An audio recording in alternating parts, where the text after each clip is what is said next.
Imagine you've just finished playing ball and ride home. Hot and thirsty, you casually turn on the faucet.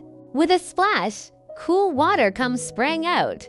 We repeat this action dozens of times every day. It's so simple that you probably never wondered, where exactly does this water come from?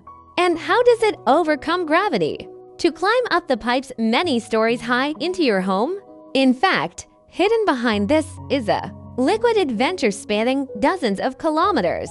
First, we must start with the water's hometown. In Taiwan, most water lives in reservoirs up in the mountains. Water from the reservoir goes through large pipes and is first sent to a water treatment plant for a full body bath. Impurities are filtered out and bacteria are killed, turning it into clean tap water. But here's the problem: treatment plants are usually in the suburbs, while your home is in the city, with a great distance in between. Is someone pushing behind them? This brings us to a major hero. You surely learned about science in middle school, the principle of communicating vessels. You might have played this game before. Connect 2 cups of water with a tube. No matter how you move the cups, once they come to a rest, the water level on both sides will be exactly the same height. The water company utilizes this principle by building large distribution reservoirs at high elevations, or by using towering water towers. Because water is very persistent, it always wants to climb back to the same height as its starting point. So as long as your faucet is lower than the water tower, the water will rush towards your home impatiently. This is why water can automatically climb upstairs. However, you will certainly ask, what if I live in a super tall building like Taipei 101? Does the water tower have to be built in the clouds? That's when we rely on the second hero, the water pump. When natural forces aren't enough, we use electricity to create artificial pressure.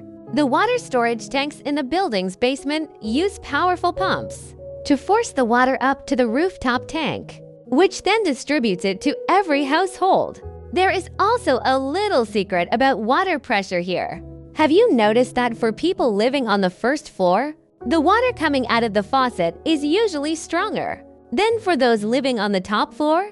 This is what science textbooks say. The deeper the liquid, the greater the pressure.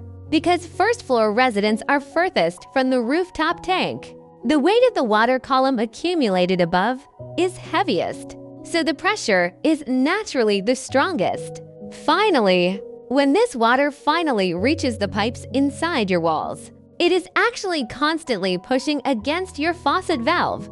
The faucet is like a goalkeeper. It usually keeps the door tightly shut, and the water can only wait in line inside. The moment you twist it, the door opens, and the pressure behind instantly squeezes the water out. So, the next time you turn on the faucet to wash your hands, please remember it's not magic, but a scientific miracle combining gravity, the principle of communicating vessels, and engineering. Every drop of water traveled dozens of kilometers to reach you. Don't forget to turn it off tightly. Don't let this great adventure go to waste. See you next time. Bye-bye.